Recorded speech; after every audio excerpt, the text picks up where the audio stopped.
Hi students, welcome to my channel. पिला माने समस्ते केमती अच्छो, आशा करछि तुमे माने समस्ते भलरे थिबा। तो देखो पिला माने एबे आमे नवम श्रेणी साहित्य प्रथम अध्याय वंदे उत्कल जननी क्वेश्चन आंसर डिस्कशन करबा।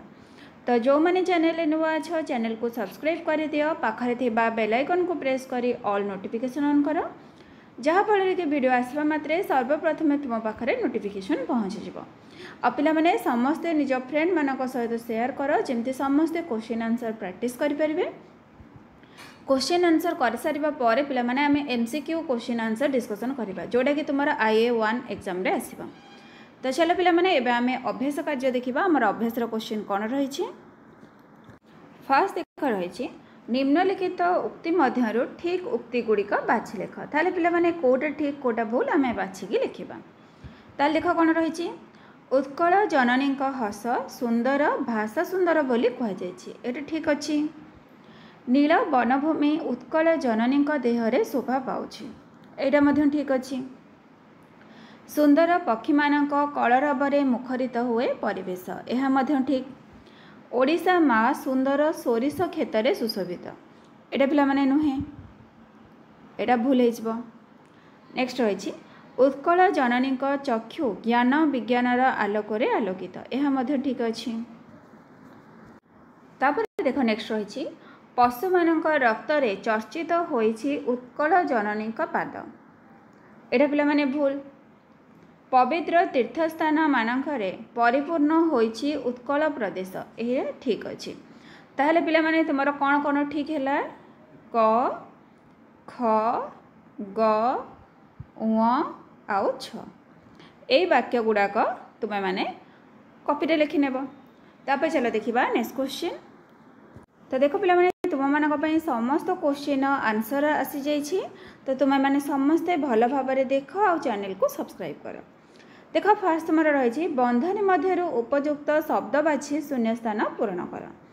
कौन रही देख, कृतवर उट्टज तालतमाल मुखरित तीर्थचय।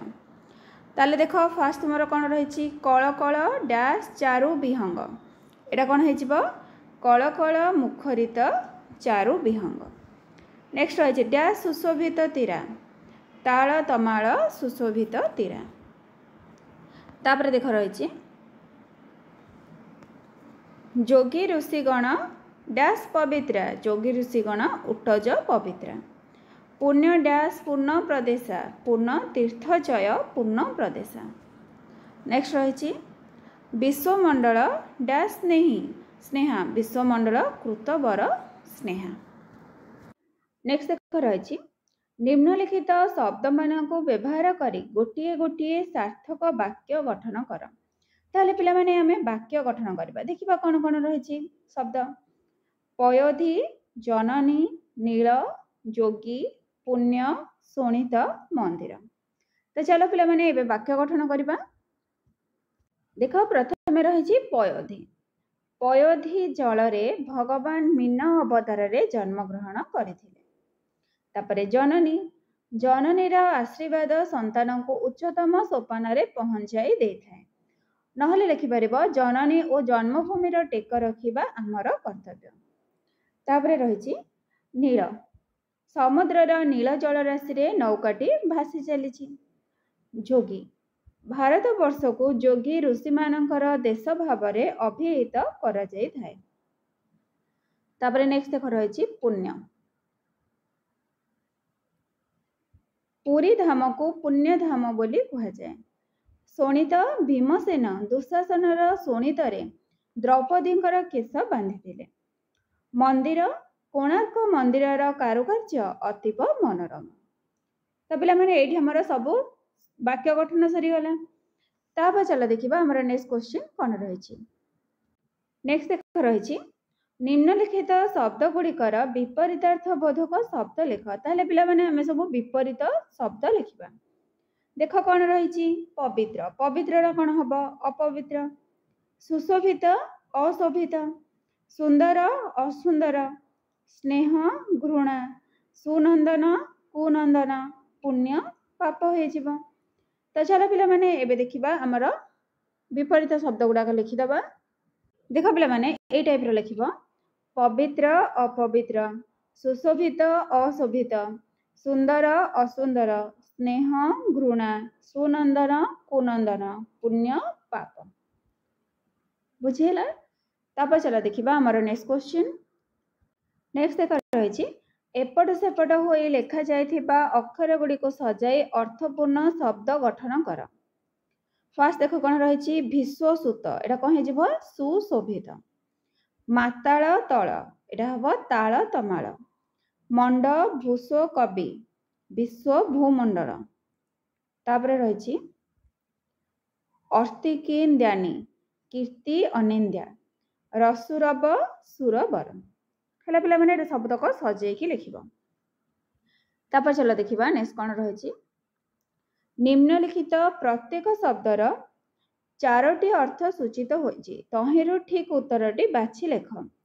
ताहले पिला माने एथरे ठीक उत्तरटा बाछिकी लिखिबा। देख कौन रही चारु हासमयी, जहार हस सुंदर, हसी हसिका, ठो ठो हस, मुरुकी हस।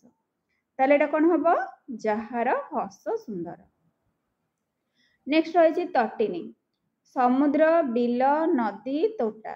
ताहले एटा कौन हेजिबो नदी हेजिबो, तटिनी माने नदी। तापरे भूधर, पृथ्वी, पर्वत, भूमिकंप, भूगोल। भूधर माने पिला माने कौन एटा पर्वत बा पहाड़ हेजिबो। नेक्स्ट रही उट्टज, ओट, पत्रकुड़िया, बगीचा, मुनि ऋषि। ताहले उट्टज माने कौन हबो पत्रकुड़िया हेजिबो। नेक्स्ट रही अरी, अरमा, अरणा, शत्रु, रोष। ताहले अरी माने कौन हेजिबो एटा शत्रु हेजिबो। तापर देखिबा नेक्स्ट कौन रही विहंग। विहंगर देख पिला माने कौन रही उड़ाजाहाज, आकाश, पक्षी, बिलुआ। विहंग हेउछि पक्षी। आउ थरे पिला माने कहि दउछि एटा चारु हासमयी, जहार सुंदर, जहार हस सुंदर। तटिनी नदी, भूधर पर्वत, उट्टज पत्रकुड़िया, अरी शत्रु, विहंग पक्षी। बुझीला। तापर चलो करिबा हमर नेक्स्ट क्वेश्चन। नेक्स्ट देख रही निम्नलिखित शब्द गुड़िकर व्यास वाक्य सह समासर नाम लेख। ताहले पिला माने तुम मानक पई आंसर मध्य मु कर देइछि। तो देखो सुरबर फास्ट रही।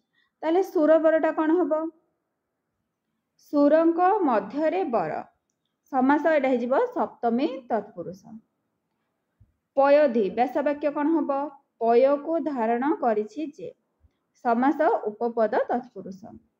अनिंद्या, न निंद्या बा नुहे निंद्या, एटा हछि नन तत्पुरुष। भूधर, भू को धारण करे जे, एटा हछि उपपद तत्पुरुष। शोणित चर्चित, एटा शोणित चर्चित। शोणित द्वारा चर्चित, तृतीय तत्पुरुष। बुझीला। तापर चला देखिबा नेक्स्ट क्वेश्चन। नेक्स्ट रही निम्नलिखित प्रत्येक शब्द गुच्छरु अलग शब्दटी को बाछ। जननी, माँ, भगिनी, बो, माता। तो देखो पिला माने कोटा अलग भगिनी अलग, कारण भगिनी माने भौणी। जननी, माँ, बो, माता सबो जननी रो प्रतिशब्द। नेक्स्ट रही घन, वन, अरण्य, बण, जंगल। अलग कोटा घन, वन, अरण्य, बण, जंगल, एटा जंगल रो प्रतिशब्द। नेक्स्ट रही जोगी, ऋषि, तपस्वी, दयालु, मुनि। अलग होछि दयालु। तापर चलो देखिबा नेक्स्ट क्वेश्चन। नेक्स्ट देख रही पवन, वायु, मरुत, शिखर, अनिल। ताहले अलग कोटा शिखर। बुधर, पहाड़, बारिधि, पर्वत, अचल। अलग होछि बारिधि। नेक्स्ट रही अर्थगत पार्थक्य दर्शा। पर दीर्घ पुत, पर हर्षो पुत। शाड़ी रे हर्षई, शाड़ी रे दीर्घई। धन्य, धन, सज, साज, चारु, चरु। तो चलो पिला माने पार्थक्य लिखिबा। तो देखो प्रथमे कौन रही पुत, पर दीर्घ पुत, एटा होछि पवित्र। पर हर्ष पुत, पुआ बा संतान। शाड़ी रे हर्षई, धान्य विशेष।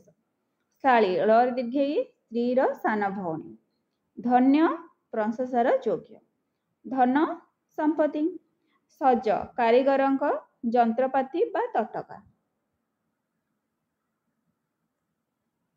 तापरे साज, बेश बा अलंकार। चारु सुंदर मनोरम, चरु यज्ञ प्रस्तुत प्रसाद। तो यज्ञ समय पे तुम समस्त चरु खाई तो से प्रसाद टाक कहती चरु। तापर चलो देखा नेक्स्ट क्वेश्चन। नेक्स्ट रही निम्नलिखित प्रत्येक शब्दर दुईटी लेखाएं प्रतिशब्द लिख। तो पे चलो प्रतिशब्द लिखा। देख पयोधि, पयोधि कौन हम सागर समुद्र पारावर से दुईटी देथिले मैं तीनोटी तुम लिखिदे। शुभ्र स्वच्छ निर्मल, ऋषि मुनि तापस, विहंग पक्षी खग चढ़ई, तरंग ढेउ उर्मी। बुझीगला। तापर चलो देखा नेक्स्ट क्वेश्चन। नेक्स्ट देख पे आसीगला क्षुद्र उत्तरमूलक प्रश्नोत्तर माने छोट छोट आंसर लिख।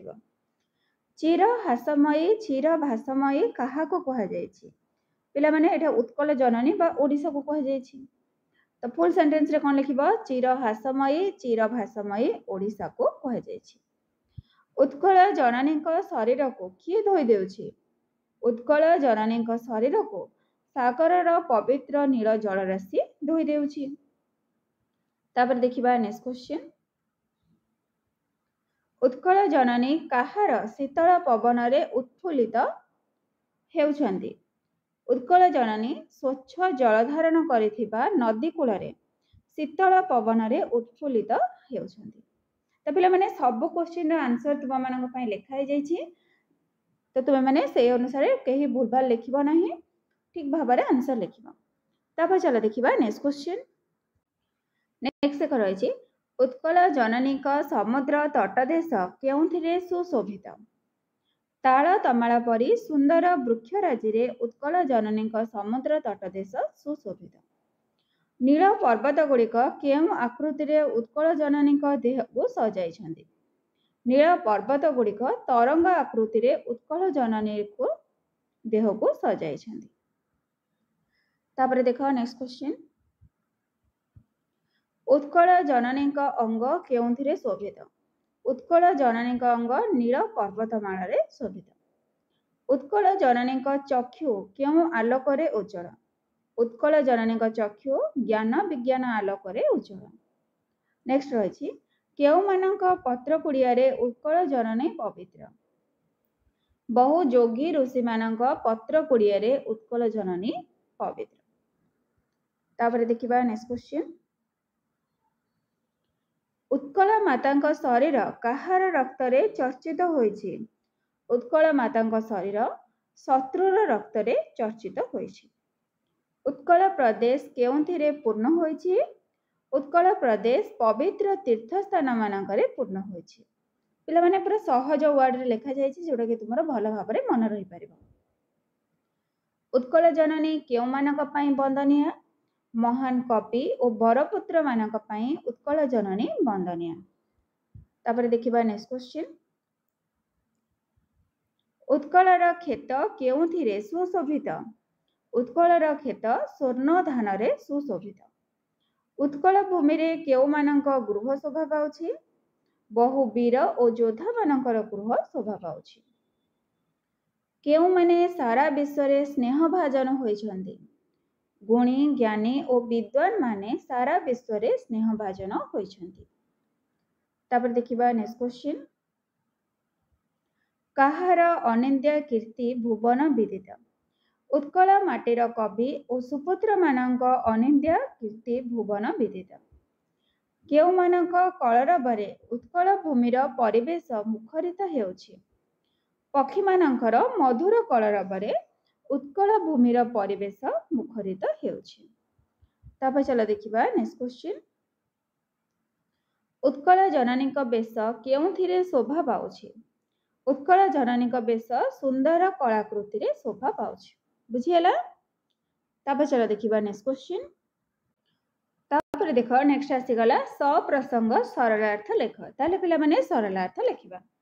एहार मध्य आंसर लिखि देछि। तो तुम मानकर किछि भी असुविधा होबनी पिला माने केही भी स्किप न करी फास्ट रु लास्ट पर्यंत सब देख। तो देखो कोन रहिछि। पुत पयोधि विधौत शरीर ताल तमाल सुशोभित तीरा शुभ्र तटिनिकूल शिखर समीरा जननी जननी जननी। ताहले पिला माने पुत पयोधी डट डट देकी लिखितब जननी जननी। तापर तुमरा स्टार्ट करिवो आंसर। उक्त पद्यांशटी आम पठित साहित्य बहिर कांत कवि लक्ष्मीकांत महापात्रଙ୍କ द्वारा लिखित बंदे उत्कल जननी कवितारू आनीत। एठारे कवि उत्कल मातार वंदना करने सहित समुद्र तटस्थ उत्कलर सुषमा को अति सुंदर भाव वर्णना करिसेंती। उत्कल माता सदा सर्वदा आमर वंदनीय। तार समुद्र तटर अपरूप शोभा समस्त को आकर्षित करे, विमोहित करे। सागरर पवित्र जलधारा उत्कल जननीकर शरीर को धोईदिए।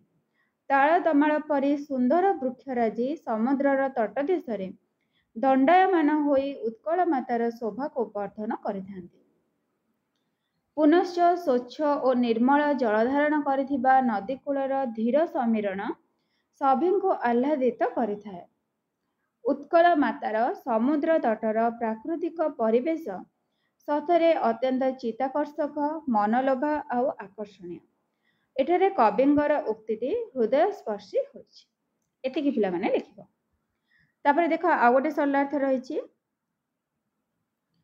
उत्कलर सुर बर दर्पित गेहा अरिकुल शोणित चर्चित देहा विश्व भूमंडल कृतवर स्नेहा जननी जननी जननी। ता लिखिबो उत्कल सुर बर डट डट देकी जननी। तापर स्टार्ट करिबो। उक्त पद्यांशटी आम पठित साहित्य पुस्तकर कांत कवि लक्ष्मीकांत महापात्रଙ୍କ द्वारा लिखित बंदे उत्कल जननी कवितारू उद्धृत बा आसीअछि। एठारे कवि उत्कल माँ कोଳରେ बहु वीर योद्धा तथा ज्ञानी विद्वान माने जन्म लाभ करी उत्कल माता को गौरव मंडित करथिबा कथा वर्णना करछन्ति। एही उत्कल माटी हेउछि वीरर माटी। अनेक वीर एहिठारे जन्म लाभ करे एही माटी पाए लढिछन्ति। शत्रु सहित समर करी शत्रुर रक्तरे ए माटी को सिक्त करिछन्ति। उत्कल मातार सम्मान को अक्षुण्ण रखिछन्ति। सेहीपरि ज्ञानी गुणी विद्वान माने मध्य ए ओडिशा माटीर कीर्ति को अम्लान रखिछन्ति। निजर कर्म द्वारा उत्कल माता को सारा विश्व रे वंदनीय करी गढ़ी तोड़िछन्ति। निजे मध्य अन्य मानक पाखरे स्नेह भाजन होई परिछन्ति। एभली संतान मानंकु गर्भरे धारण करथिबारो उत्कल जननी धन्या। कविंकर उक्तिटिरे वास्तवता भरी रहिछि। तापर नेक्स्ट तुमरो क्वेश्चन रहिला कवि कुल मौली सुनंदन बंध्या भुवन विघोषित कीर्ति अनिंध्या धन्य पुण्य चिर शरण्ये जननी जननी जननी। तो पिला माने लिखिबो कवि कुल मौली डट डट देकी जननी जननी। तापर तुमरो स्टार्ट करिवो लेखाटा। उक्त पद्यांशटी पठित साहित्य बहिर कांत कवि लक्ष्मीकांत महापात्रଙ୍କ द्वारा रचित बंदे उत्कल जननी कवितारू उद्धृत बा आसीअछि। एठारे कवि उत्कलर महान कवि और बरपुत्र मानक द्वारा उत्कल जननी किपरि वंदनीय से विषय उल्लेख करिसेंति। उत्कल मातार कोଳରେ अनेक कवि तथा बरपुत्र माने जन्म लाभ करिसेंति।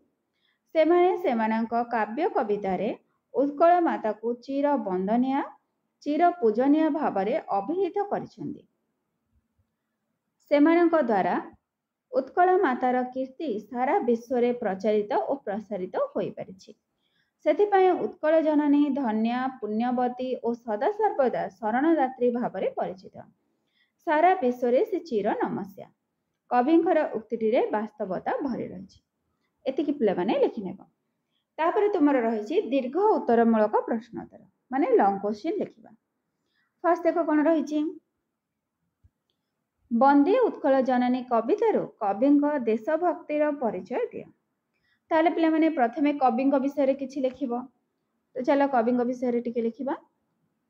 ओडिया साहित्य को चलचंचल करी ताको शीर्ष रे पहुंचाइबा पई उत्कल मातार जेउ केते जण सुयोग्य संतान आगे आसीथिले तन्मध्यरु कांत कवि लक्ष्मीकांत महापात्र अन्यतम।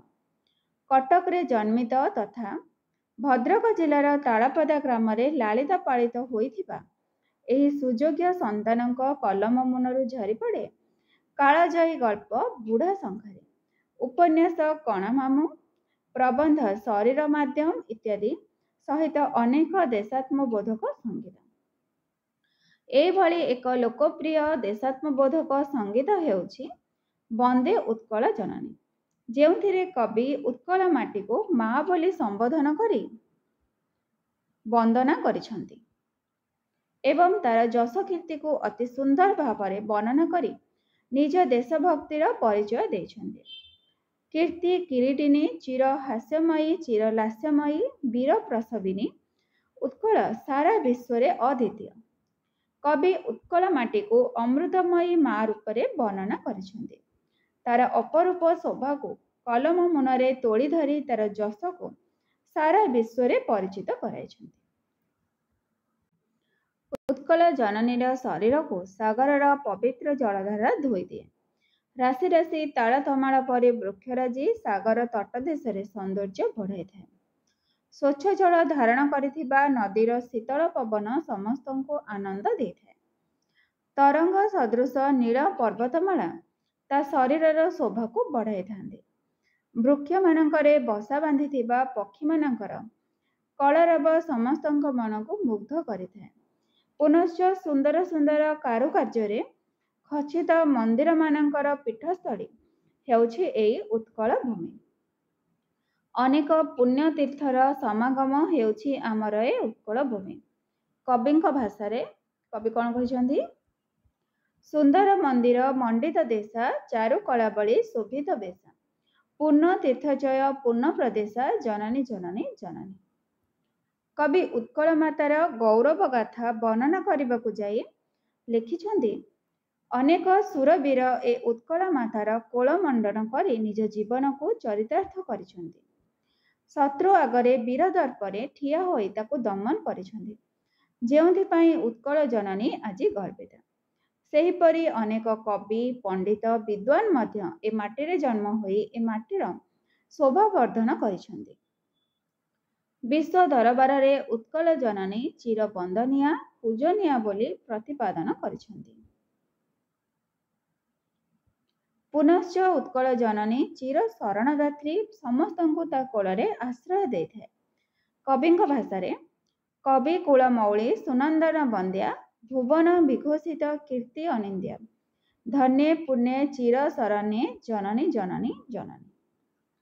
ତାପରେ ଦେଖ ନେକ୍ସଟ ରହିଛି, ବାସ୍ତବିକ କବି ଉତ୍କଳ ଜନନୀଙ୍କର ପ୍ରାକୃତିକ ଶୋଭା, ଯଶ, କୀର୍ତ୍ତି, କଳାକୃତି, ବୀରତ୍ୱ ଗାଥାକୁ ଅତି ସୁନ୍ଦର ଭାବରେ ବ୍ୟାଖ୍ୟା କରି ନିଜ ଦେଶଭକ୍ତି ଦେଶପ୍ରୀତିର ପରିଚୟ ଦେଇଛନ୍ତି।